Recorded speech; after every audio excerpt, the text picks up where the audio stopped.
زنین مامان با نشی باز بری بیرون تو رو خدا جون بابات نرو تو رو خدا نرو. That is a clip from the new movie Dreams of Violets. It tells the story of Iranian civilians protesting against the regime and the morality police. And it's told through the eyes of 5 individuals, and it's described as bringing the Iranian protest footage to life. That film premieres next month at the Tribeca Film Festival, but it's already generating huge controversy because the entire film is generated by AI. There are no actual actors telling this story. There's no actual footage being presented. It doesn't even use a camera. So in fact, this is posing a number of very complicated questions about everything related to video generation and the story around research, and that the film industry is now having to confront whether AI should be part of these types of festivals. So let's dig in deeper with Corbin Boles. He is the AI reporter at Variety Magazine. He's joining us today from New York. Corbin, thanks for joining us. Happy to be here. Corbin, we just saw some of the footage, but I do want folks at home to see a little bit more of it because I find it unbelievable. Let's take a look.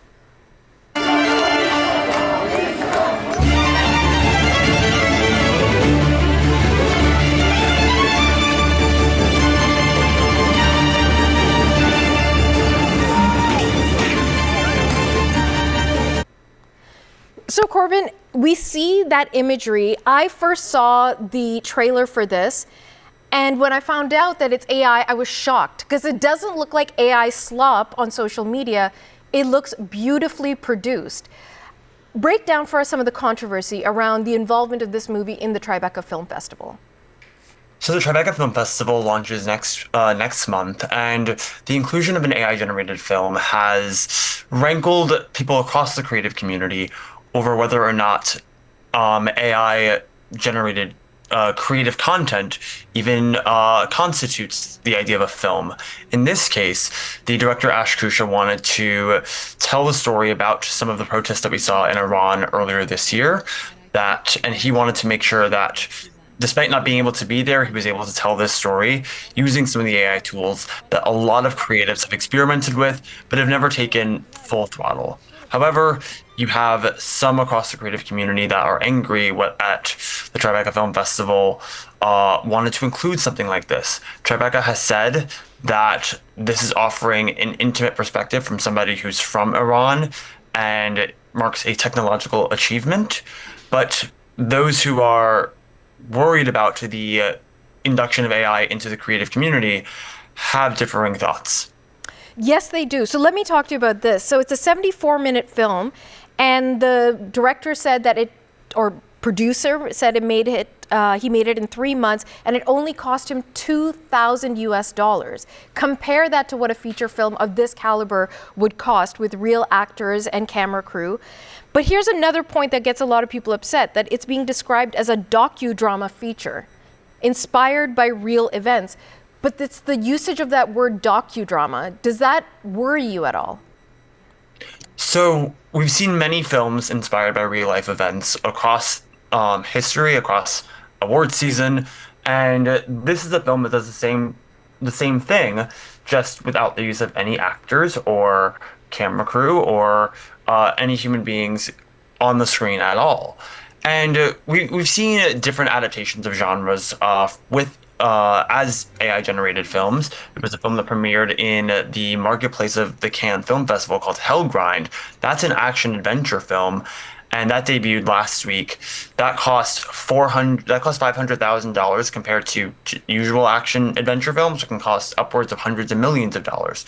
So we're seeing filmmakers experiment with AI-generated films across different genres, and this film, inspired by real-life events, like the protests in Iran earlier this year, does the same thing.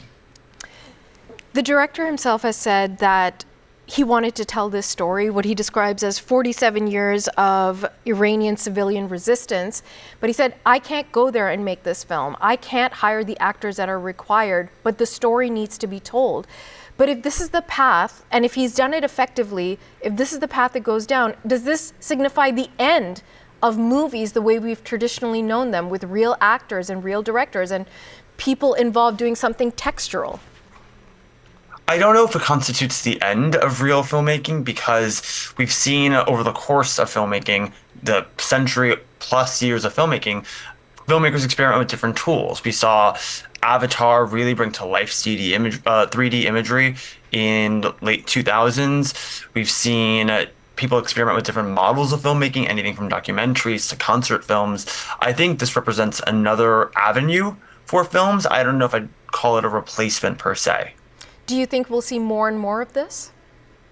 I think we will see more. I think as the creative community experiments with different types of filmmaking models, whether it's the use of AI on the back end and helping make process visual effects, not to generate visual effects necessarily, but to process them, or on the front end with the use of AI generated imagery. I think we'll start to see more that complement traditional filmmaking with people on the screen and people behind the camera.